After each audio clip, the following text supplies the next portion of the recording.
Bueno, buenos días a todos ustedes. Muchas gracias, Rocío, por esta invitación, a Raúl. Aquí a un lugar que para gente realmente en casa. Morelia. Discúlpeme, el aire acondicionado me hizo un poco de daño con la voz, así que si se da un poco la voz, estaré con el agua. Pero siempre con mucha ilusión de poder compartir este espacio con ustedes. Vamos a hablar hoy, cuando Rocío y Raúl me pidieron preparar algo, y ahora que escuchaba a Raúl decir que algunas pensaban que era buenísimo. Realmente, queridísimos docentes, profesores, maestros y maestras, la peor tragedia que nos podría pasar es que regresemos a lo mismo. Sí, efectivamente hubo tragedias personales y familiares en esta época tan extraña que nos ha tocado vivir. Pero la peor tragedia sería que no aprendiésemos nada y que regresáramos a lo mismo. No puede ser lo mismo. Sí. Entonces, aprovechando que este reencuentro tan lindo, que ya lo habían comentado, quisiera hablarles, adelante, de cómo podemos no regresar a la nueva normalidad, sino convertirnos como docentes, y un docente ante todo es un líder, en constructores de la nueva normalidad. Decía el Santo Padre que de este tipo de crisis no salimos solos, nos salvamos todos, no se salva nadie, y que de una crisis no se sale igual, o se sale mejor o se sale peor. Bueno, la idea es que salgamos mejor. Un docente, profesor, más allá y después de ser padre o madre, supongo que hay muchos padres y madres de familia. Yo creo que no existe otra profesión que tiene más de alegría, de satisfacción que la del docente. ¿Por qué? Porque un docente se da a sí mismo, su experiencia, su conocimiento, su paciencia, para que otros crezcan. Es más, si tuviéramos que verlo metafóricamente, un docente es un jardinero que trabajamos. Una jardinera que tiene que hacer que su jardín crezca lo más fuerte y más grande que ella misma. Por eso nos toca formar y formarnos para construir una nueva normalidad. Adelante. Este término debemos prepararnos para regresar a una nueva normalidad, nos dicen. Seguramente aquí lo han dicho muchas veces también, ¿no? Es casi un lugar común. Y yo les invito a cuestionarnos si debemos regresar a esa nueva normalidad, lo que también implica un rol pasivo en ese proceso post-pandémico, y simplemente seguir órdenes, obedecer lo que nos dicen, ¿verdad? Los virólogos. O no, yo no estoy de acuerdo con eso. Ni nadie que se considere un líder y un docente, por naturaleza, es un líder, debería estar. Adelante. Decía el gran estadista inglés Winston Churchill, nunca hay que desperdiciar una buena crisis. Bueno, una buena crisis hemos tenido, ¿verdad? Eso sí. Entonces, resignarnos tan solo a regresar a una nueva normalidad, sin cuestionarnos en qué consiste y cómo podemos contribuir a moldearla, implica, yo pienso, desperdiciar esta oportunidad y desperdiciar la peor crisis que nos ha tocado vivir en esta generación. Adelante. Estoy convencido que podemos aprender y salir muy fortalecidos de este trance tan difícil por el que hemos pasado.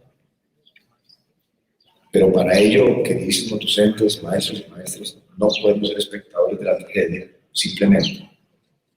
Y más bien ser protagonistas de un guión que definitivamente urge un cambio de guión.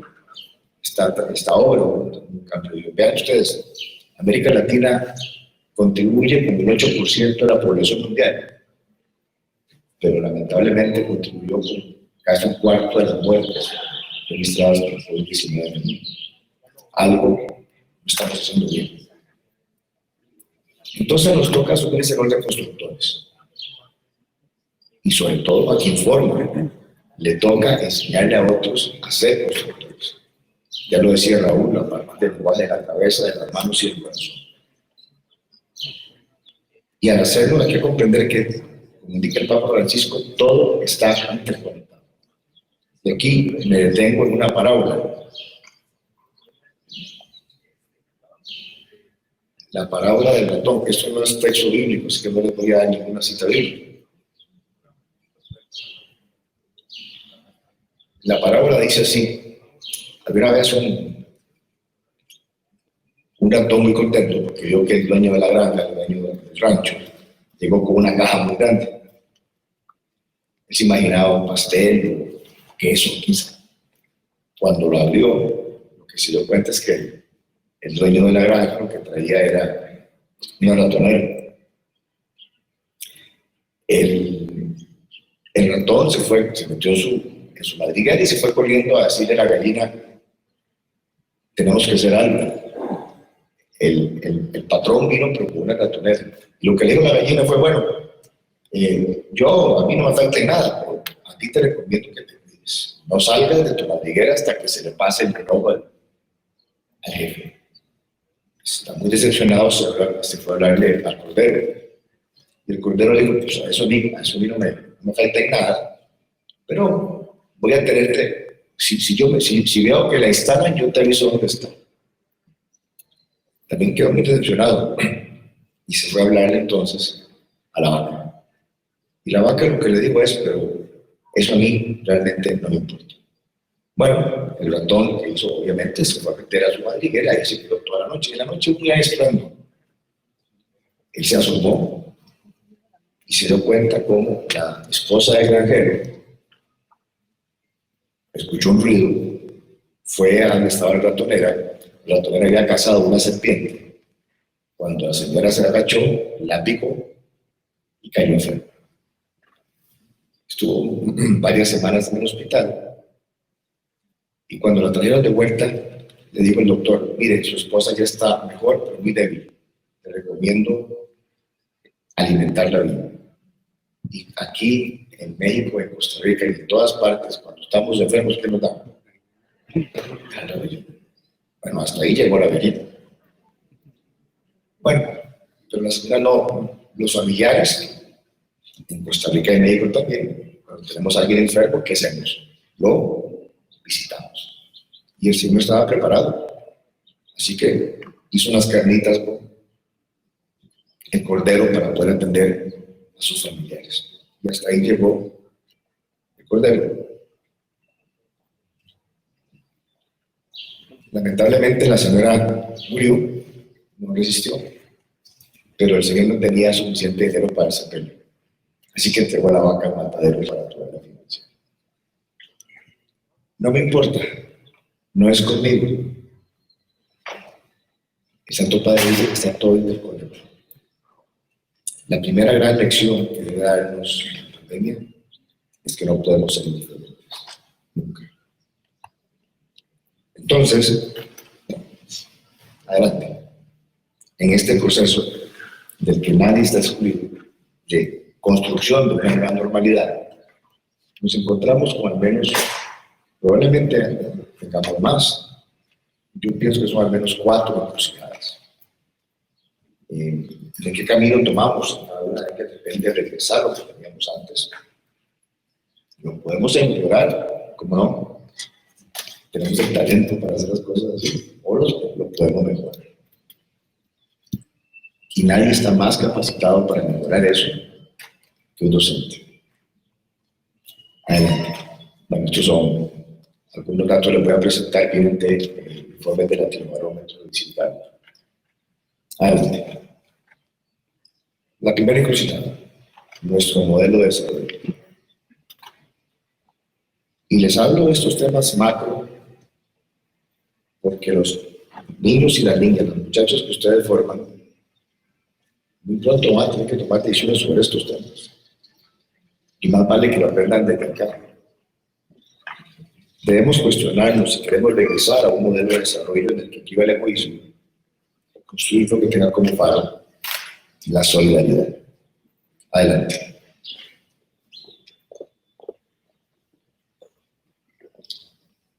Esta pandemia ha demostrado que sociedades más equitativas y prósperas, con sectores productivos sólidos, instituciones públicas, sobre todo de salud y educativas, fuertes y solidarias, son esenciales.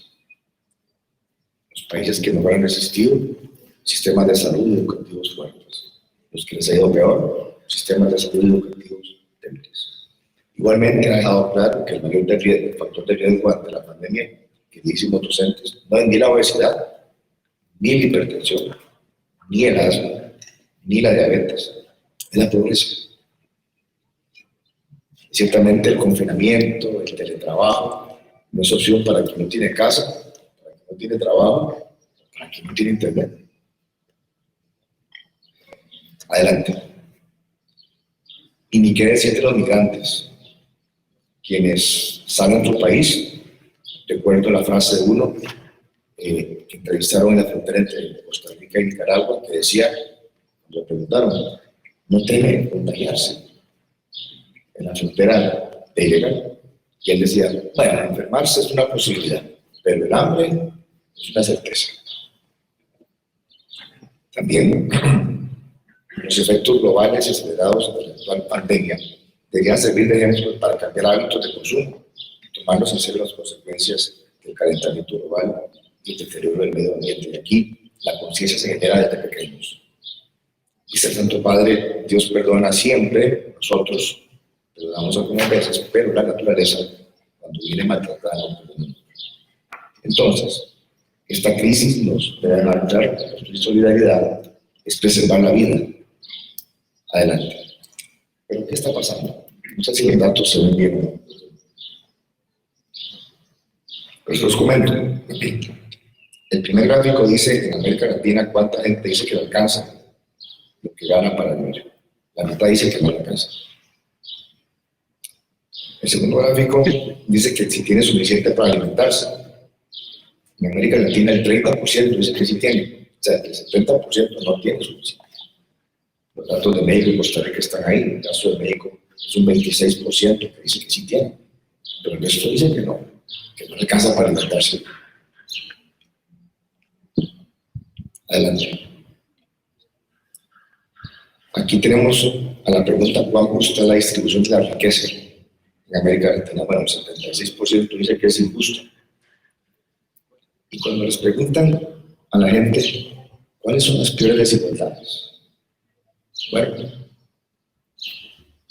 dicen el acceso a los servicios de salud, las oportunidades de educación, las oportunidades de trabajo, de justicia y las diferencias entre la gente más pudiente y menos pudiente. Pero vean las primeras tres: salud, educación y trabajo, donde el latinoamericano dice que es donde hay más injusticia.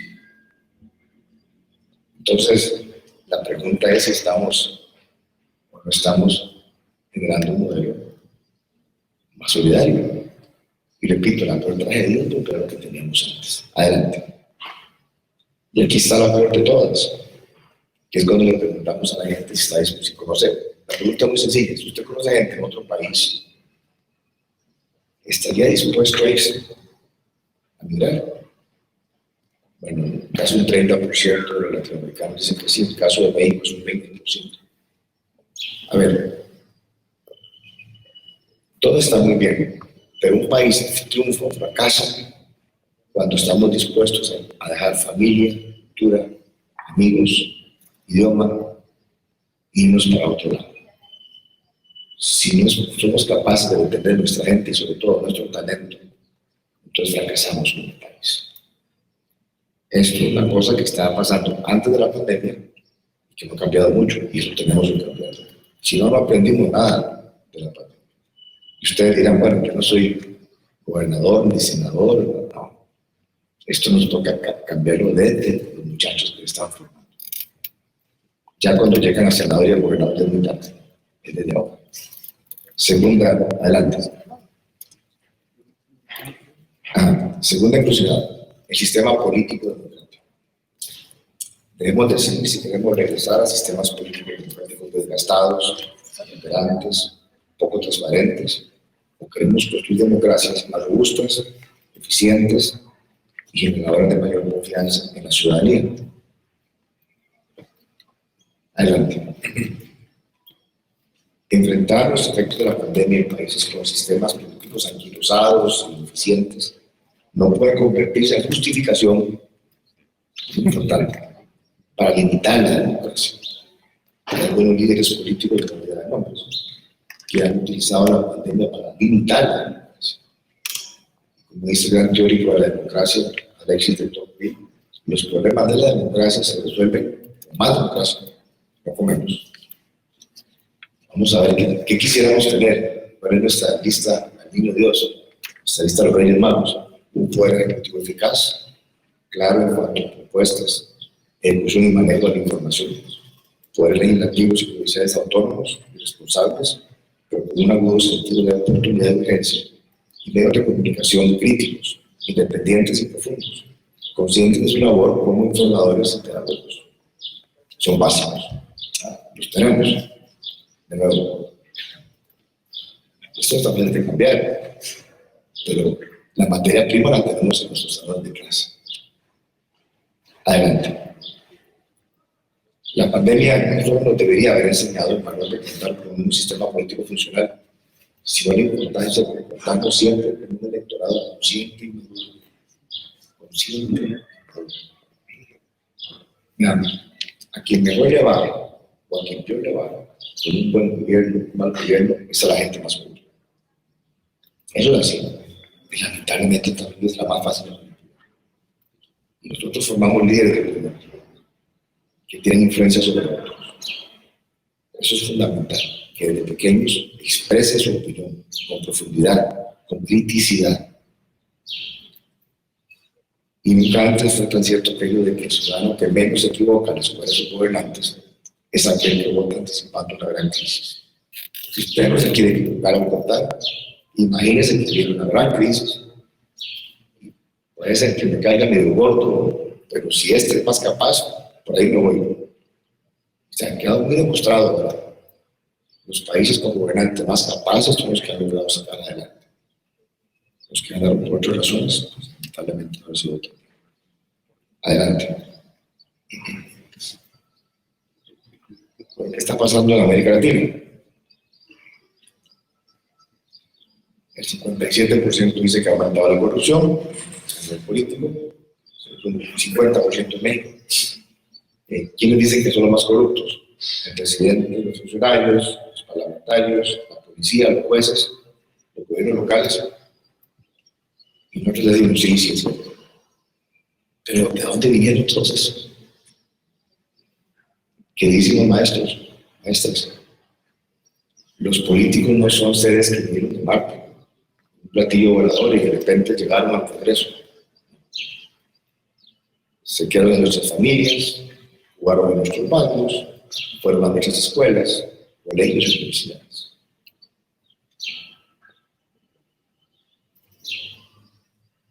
Adelante. A la pregunta ¿para quién se gobierna? Pues un 73% dice que el beneficio propio, que es una tragedia. Porque la política, como dice Santo Padre, es la más noble de las profesiones. Pues consiste en hacer el bien común.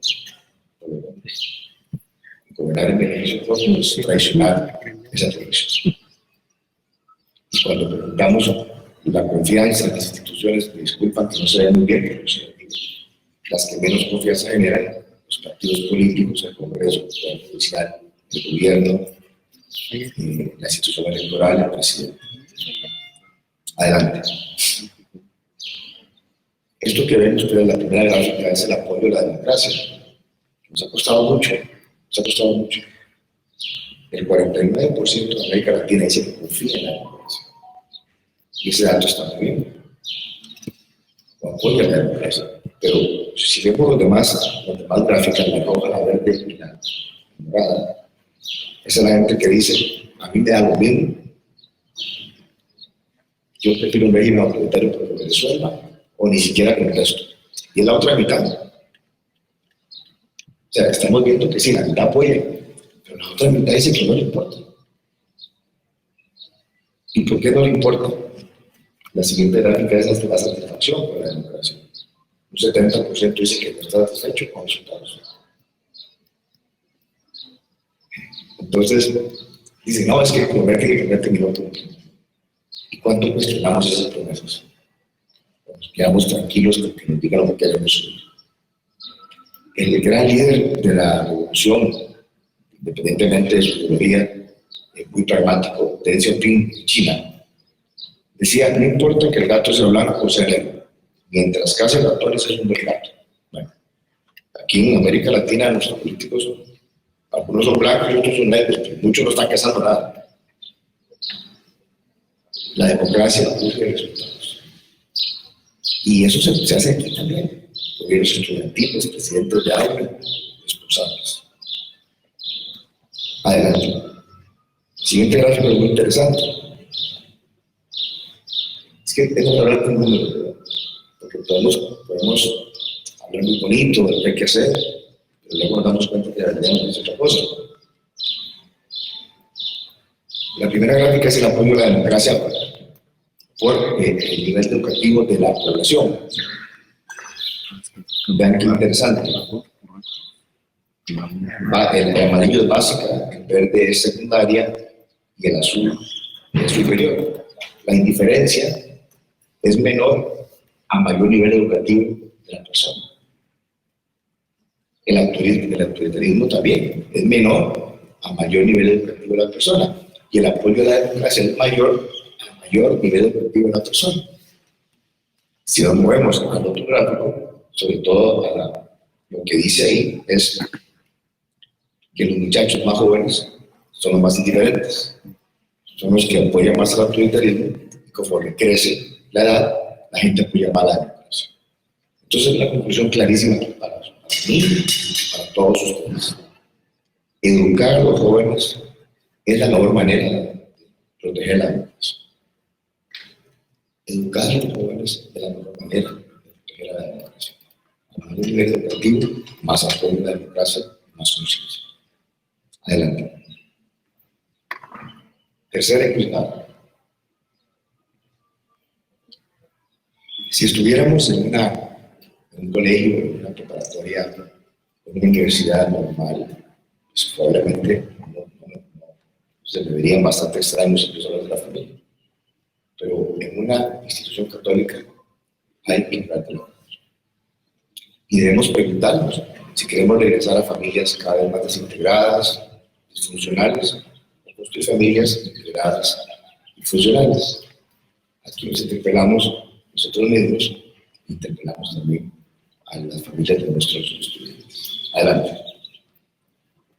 Paradójicamente, en tiempos de pandemia, la caridad y la consideración con el prójimo se ha manifestado mediante el distanciamiento. Cosa más rara, para ser consciente, para tener caridad con los demás, había que estar lejos. Los vínculos sociales y los lazos afectivos fuera de nuestra familia nuclear o burbuja social debieron conservarse y se puede desarrollarse a control remoto. No obstante, independientemente de las dificultades que esto supone, es fundamental comprender que nuestro principal reto no es idear planes para mantenerse cerca de quien mientras está lejos, sino yo diría reencontrarnos con aquellos que hoy que siempre han estado cerca y que parecieron no haber estado muy lejos. A muchos les pasó que pasar más tiempo en casa, compartir con los suyos, significó redescubrirse como familia y tolerarse como familia también. Más allá de las situaciones únicas que enfrenta cada familia, la pandemia se presentó como una oportunidad para recuperar o fortalecer nuestra familia nuclear. Adelante. Resolver problemas latentes en el núcleo familiar, afinar la comunicación como familia, con cada miembro de ella, revisar prioridades, proyectos, metas comunes, comprender que la identidad de cada miembro no compite, sino más bien enriquece la identidad del núcleo, valorar el privilegio de que estén acompañados. Quizás es algo que no hemos valorado. Son tareas ineludibles si queremos superar esta etapa de paz. Y quienes consigan esto van a sacar oro de esta época de trance. Y ustedes están de acuerdo conmigo, parece que fueron 2 años, se trabó el tiempo. No tiene la mente hace 2 años. De repente un paréntesis. Adelante. Pero ¿qué hicimos y qué estamos haciendo? Este primer año que ustedes ven ahí es el consumo de redes sociales en América Latina. WhatsApp, Facebook, YouTube. Lo que hizo fue que se disparó en este momento. Y también el WhatsApp como el principal instrumento para comunicarse. No nos referíamos a la familia, no aprovechamos tanto tiempo para conversar, sino más bien lo utilizamos en las redes sociales. Adelante. Y la que sigue nos va a interesar mucho. Es una investigación de Johanna Hay y Jim Trench. Estos son, lo que investigan son sentimientos de soledad reportados por adolescentes. Y ellos dicen que ha aumentado drásticamente a partir del 2012. ¿Y qué pasa en el 2012? Facebook agrega el botón like y Twitter el botón retweet. O sea, nos refugiamos en las redes sociales y quisimos encontrar reacción, acogida, a partir de reacciones en redes sociales, a partir de que nos aceptaran en las redes sociales. Y lo que terminó pasando es que terminamos siendo más solos. Esta es la realidad de muchos jóvenes hoy en día. En América Latina es el asunto. Adelante. ¿Qué dice el Papa sobre esto? Me interesa. Debemos, en esos Fratelli Tutti, la última encíclica, que por cierto le recomiendo que la lean. Es un tesoro. Dice, debemos abrir los efectos nocivos de una sociedad cada vez más globalizada y virtualizada, que nos hace más cercanos, pero no más humanos. Hace falta los gestos físicos, expresión del rostro, silencios, lenguaje corporal, hasta el perfume, el temblor de las manos, el vigor, la transpiración, porque todo eso habla y forma parte de la comunicación humana. Su ausencia, la ausencia de comunicación humana, favorece la ebullición de formas insólitas de agresividad, de insultos, tratos, descalificaciones, latigazos verbales, hasta destrozar la figura del otro. Y eso están viviendo nuestros jóvenes. La agresividad social encuentra en los dispositivos móviles y ordenadores un espacio de expresión sin igual. Nos hemos empachado de conexiones y hemos perdido el sabor de la fraternidad. Precio de la virtualidad, hemos perdido el gusto y el sabor de la vida. Y eso nos toca esto. No es que lo vamos a crear con las redes sociales, ¿no? Pero usted no es para mí. Y que no se vuelva un espacio de agresividad y de maltrato. Ese es el libro que hemos preparado así que está a la orden si alguien lo quiere en algún momento ir a la universidad a revisar. Muchísimo gusto. Adelante. Pero además de refugiarnos en las redes sociales, ¿qué está pasando con nuestras familias? ¿Y qué valores estamos enseñando en nuestros colegios, escuelas? Esta es una pregunta muy interesante. Habla del fraude social. Ya vimos como a la pregunta, ¿quiénes son los más corruptos? Sus presidentes, sus diputados, sus candidatos. Pero es interesante esto. Si no estar enfermo por ir a trabajar, 35%. Digo que sí. Bueno, la pregunta era más sutil. ¿Conoce a alguien que lo haya hecho? Esa es la pregunta. Porque si no, me voy a ser 0%. ¿Conoce a alguien que se arregló para pagar los impuestos? 26%. ¿Conoce a alguien que se benefició de un subsidio que no le correspondía? 21%. Entonces, de nuevo, hay algo que no estamos haciendo bien. Además, a la pregunta, ¿los ciudadanos de su país cumplen las leyes? En América Latina el 84% dice que no. En México el 83% dice que no cumple las leyes. Claro, no le preguntan, ¿usted cumple la ley? ¿No? Sus colegas, sus amigos. Ustedes dicen, y además, los 57 piensan que la corrupción ha subido. En el caso de México, este dato, un 50%. Esto, adelante, genera un problema muy serio. Adelante. Que es el deterioro de nuestro capital social. El politólogo norteamericano Robert Putnam dice que es el conjunto de relaciones humanas, formales e informales, que las personas desarrollan a lo largo de su vida. El grupo de amigos, el salón de clase, el grupo pastoral en la iglesia, el picnic, la salida a cenar, a comer, las relaciones humanas que hacen redes, que no hace sentir bien. Este tipo de comportamiento las erosiona. Porque si yo pienso que tanta gente hace fraude, si yo cuando tengo un problema lo que busco es publicar en redes sociales y además me quedo con el teléfono esperando que alguien me dé que le gustó mucho, y si no me lo pone, me deprimo, entonces se deterioran las redes que tenemos que formar sobre todo aquí, en los salones de clase. Y vean ustedes qué tragedia. Adelante. Esta es la confianza interpersonal en América Latina. Vivimos en el continente más desconfiado. La pregunta es, ¿se puede confiar en la mayoría de las personas?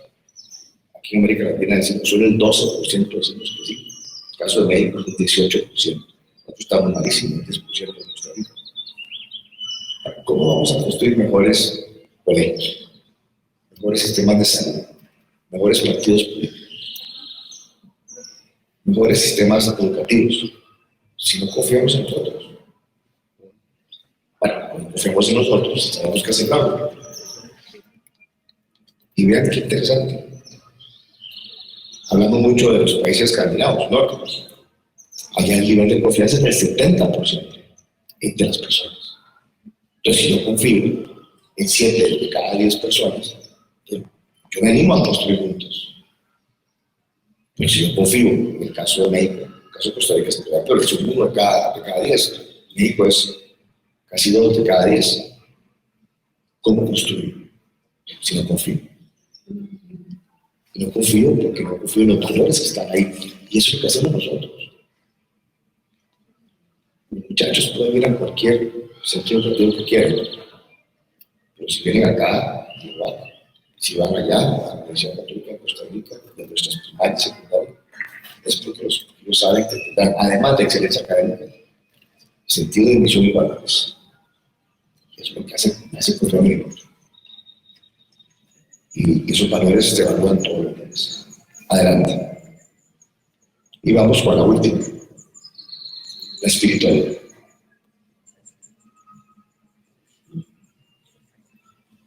Finalmente debemos discernir si queremos regresar a sociedades marcadas por lo inmediato, ya algo efímero, como veníamos, o construir sociedades a partir de personas con mayor profundidad espiritual y no comprensión de otras de aquí, evidentemente, de todo el colegios. Adelante. Parafraseando al filósofo surcoreano, se puso muy de moda en la pandemia. Con la pandemia, la narrativa de la resurrección da paso a la ideología de la salud y la supervivencia. Sin entender que se mueven en distintos niveles de saber, la biología se quiere imponer a la teología como fuente básica del entendimiento. Entonces, de repente, la palabra santa era la de los virólogos. Sí, vas a abordar nuestra salud física, es importantísima. Nuestra salud espiritual, la voz de los pastores. No, usted que es en su casa, no la pasa. Podemos entrar al aire y mandamos otros avión. Uno de los peores consecuencias de la pandemia fue perder nuestra estabilidad emocional y espiritual. Y pareciera más generalizado elevar la mirada al cielo hasta que ya se ha mirado para todas partes y no se lo bien. Esto puede tomar tiempo. Entonces, un mejorable resultado de la pandemia es que logremos acelerar el proceso de acercarnos al trascendente lo antes posible, de volver los ojos al cielo lo antes posible. Y la razón es muy sencilla. Me tengo aquí, ahora que se habla tanto de habilidades blandas, habilidades globales, los psicólogos dicen resiliencia. Bueno, el nombre que ustedes quieran. Pero ya San Ignacio de Loyola lo ha dicho hace mucho tiempo. La fortaleza espiritual permite transformar la felicidad que se siente en tiempos de tranquilidad y éxito en paciencia durante los momentos de dificultad. Si mañana pues, no se acuerdan de nada de lo que les diga, no importa, no hay problema. Ojalá que se vuelvan, pero no se acuerdan, no hay problema. Pero por lo menos aprendemos esto. La fortaleza espiritual que tenga un individuo, un profesor, un estudiante, permite transformar la felicidad que se siente en tiempos de tranquilidad y éxito en paciencia durante los momentos de dificultad y prueba. Y en esta época que vivimos, en el mundo de la inmediatez, donde todo tiene que tardar nada, tener paciencia en momentos de dificultad es fundamental. Hemos tenido unos años de paciencia y probablemente tenemos que tener más. Y ese es un valor que se aprende aquí. Los psicólogos le dicen resiliencia, nosotros le llamamos fortaleza espiritual. Así se están adelante. Así se están personas resilientes, capaces de enfrentar el presente con ilusión y el futuro con esperanza. Enfrentar el futuro con esperanza. Ya Charles Darwin lo decía desde 1962. No son los más fuertes de la especie los que sobreviven, ni los más inteligentes. Sobreviven los más flexibles y adaptables a los cambios. Y eso es algo que tenemos que darles a nuestros muchachos. Capacidad para resistir con paciencia, con ilusión, con esperanza y con capacidad para adaptarse.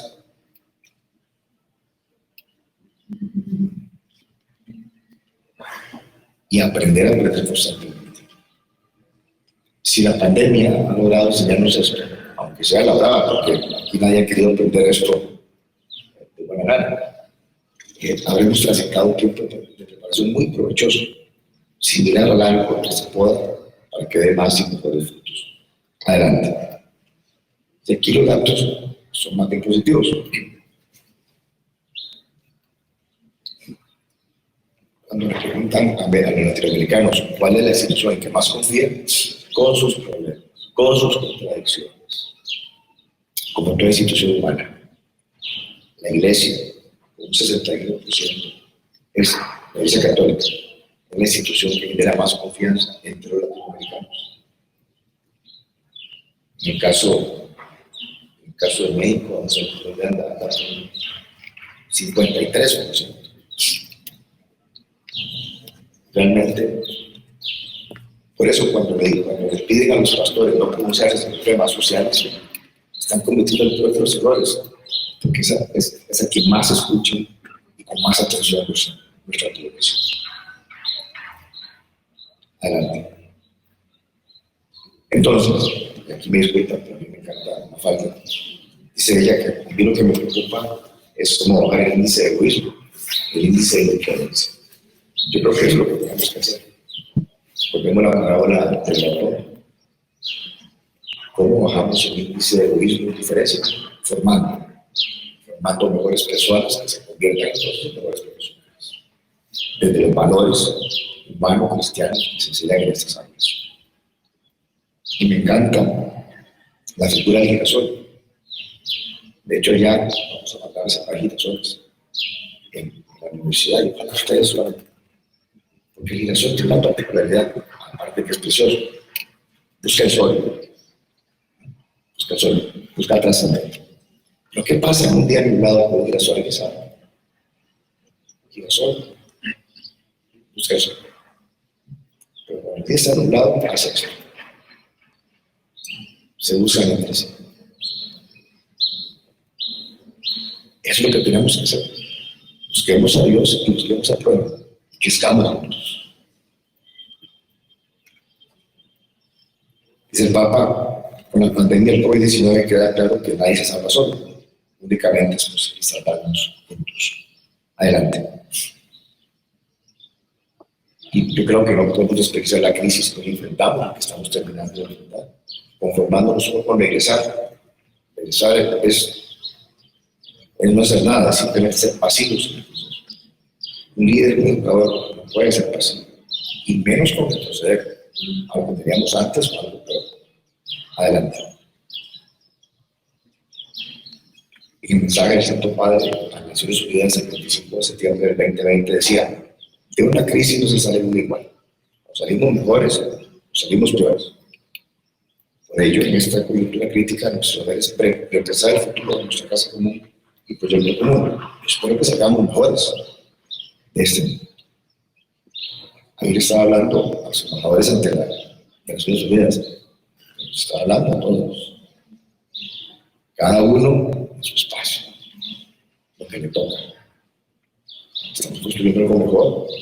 estamos volviendo, qué tragedia. En 2 años no aprendimos nada, a lo mismo, o peor aún, peor. Adelante. La situación que afrontamos impone que, a partir de aprender y tomar mejores decisiones, se plantea nuestro modelo de desarrollo, que debe ser más seguro, sistema político, que debe ser más funcional, relaciones familiares, que deben ser más cercanas, y vida espiritual, que debe ser más intensa, a lo mejor hay otras. Actuemos como constructores de la gran normalidad que nos está tocando vivir y construir. Construir. Adelante. Superar la pandemia no supone tan solo salir vivos de esta prueba, sino también más fuertes, más sensibles, más sabios, mejor preparados. De conseguir lo que dijimos docentes, habríamos logrado inmunidad contra el COVID-19 y contra muchas de nuestras peores enfermedades. Adelante, muchas gracias. Hasta ahí mi presentación. Espero que les haya gustado.